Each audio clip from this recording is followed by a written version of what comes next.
السلام علیکم ورحمۃ اللہ۔ محترم ناظرین، بیٹھ کر نماز پڑھنے کا سنت طریقہ کیا ہے وہ انشاءاللہ اس ویڈیو میں آپ کو اچھی طریقے سے بتلایا جائے گا۔ سب سے پہلے مسئلہ آپ یہ یاد رکھیں کہ نفل نماز تو آپ بغیر عذر کے بیٹھ کر پڑھ سکتے ہیں، لیکن کھڑے ہو کر نماز پڑھنے میں جو ثواب ملتا ہے بیٹھ کر نماز پڑھیں گے تو اس کے مقابلے میں آدھا ثواب ملے گا۔ لیکن جو فرض نماز ہے یا واجب نماز ہے اسے بغیر عذر کے آپ بیٹھ کر نہیں پڑھ سکتے۔ اب اگر کوئی شخص نفل نماز بیٹھ کر پڑھتا ہے یا عذر کی وجہ سے کوئی فرض نماز یا واجب نماز بیٹھ کر پڑھتا ہے تو وہ کس طریقے سے پڑھے؟ سب سے پہلے آپ یہ دیکھیں کہ ہمیں بیٹھنا کس طریقے سے ہے۔ جس طرح ہم قاعدہ اولیٰ یا قاعدہ اخیرہ میں بیٹھتے ہیں، یعنی التحیات پڑھنے کے لیے جس طرح بیٹھتے ہیں اس طریقے سے ہمیں بیٹھ جانا ہے۔ وہ بیٹھنے کا طریقہ یہ ہے کہ ہماری کمر نہ تو جھکی ہوئی ہو اس طریقے سے اور نہ ہی گردن جھکی ہوئی ہو، بلکہ کمر بھی سیدھی رہے اور جو ہمارا سر ہے وہ بھی درمیان میں رہے، نہ اوپر کو اٹھے نہ نیچے کو آئے۔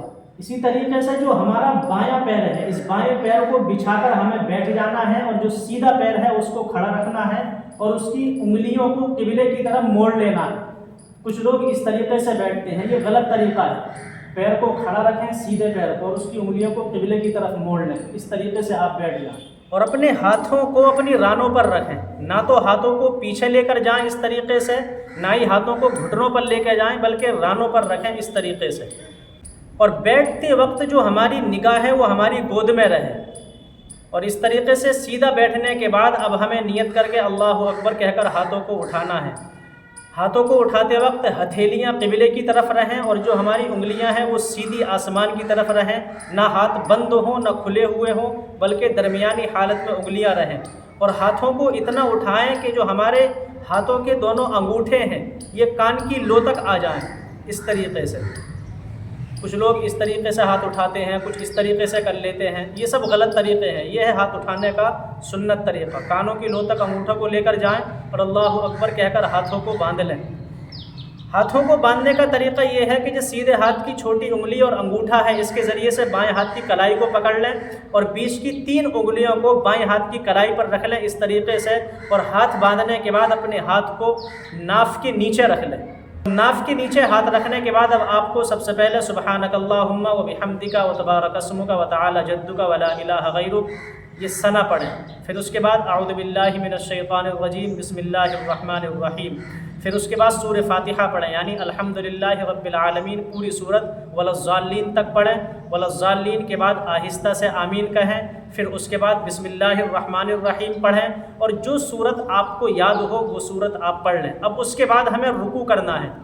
ہمیں بیٹھ کر رکوع کس طرح کرنا ہے، اس رکوع پر آپ توجہ زیادہ دیں۔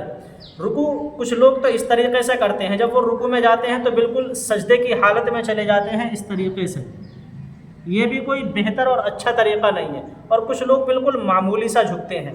جب آپ رکوع میں جائیں تو سب سے پہلے تو جو آپ کے ہاتھ رانوں پر رکھے تھے انہیں گھٹنوں پر لے آئیں اور اتنا جھکیں کہ آپ کی جو گردن ہے یہ دونوں گھٹنوں کے بیچ میں آ جائے۔ رکوع کرتے وقت آپ کو اتنا جھکنا ہے کہ آپ کی گردن دونوں گھٹنوں کے بیچ میں آ جائے، اور جب آپ رکوع کریں تو اس وقت آپ کی نگاہیں دونوں گھٹنوں کے بیچ میں رہیں۔ یہ رکوع کرنے کا بہتر طریقہ ہے جب آپ بیٹھ کر نماز پڑھیں۔ اسی طرح رکوع کرتے وقت کچھ لوگ اپنی سرین کو اپنے پیر پہ سے اٹھا لیتے ہیں اس طرح۔ ہمیں سرین کو اپنے پیر پہ سے نہیں اٹھانا، بلکہ سرین پیر کے اوپر ہی رہے۔ ہماری سرین پیر کے اوپر رہے اور اس طریقے سے آپ رکوع کریں، اپنی سرین کو پیر کے اوپر سے نہ اٹھائیں۔ رکوع میں جانے کے بعد 3 مرتبہ سبحان ربی العظیم سبحان ربی العظیم سبحان ربی العظیم پڑھیں، پھر اس کے بعد سمیع اللہ لمن حمدہ کہیں اور اپنے ہاتھوں کو رانوں کے اوپر لے آئیں۔ اب اس کے بعد اللہ اکبر کہتے ہوئے ہمیں سجدے میں چلے جانا ہے۔ سجدہ ہمیں اسی طریقے سے کرنا ہے جس طریقے سے ہم کھڑے ہو کر نماز پڑھتے وقت سجدہ کرتے ہیں۔ تو ہم سجدے میں چلے جائیں، 2 سجدے کریں، پھر اس کے بعد اللہ اکبر کہتے ہوئے پھر اپنے ہاتھوں کو باندھ لیں، پھر باندھنے کے بعد بسم اللہ پڑھیں، اس کے بعد سورہ فاتحہ، پھر وللضالین کے بعد آہستہ سے آمین، پھر اس کے بعد بسم اللہ، پھر اس کے بعد جو سورت آپ کو یاد ہو وہ ملائیں اور پھر رکوع میں چلے جائیں۔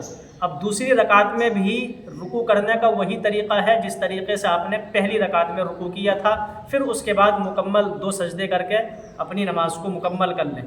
تو یہ بہرحال بیٹھ کر نماز پڑھنے کا جو بہتر اور سنت طریقہ ہے وہ آپ کو اس ویڈیو میں بتلایا گیا ہے۔ اللہ رب العزت عمل کی توفیق عطا فرمائے۔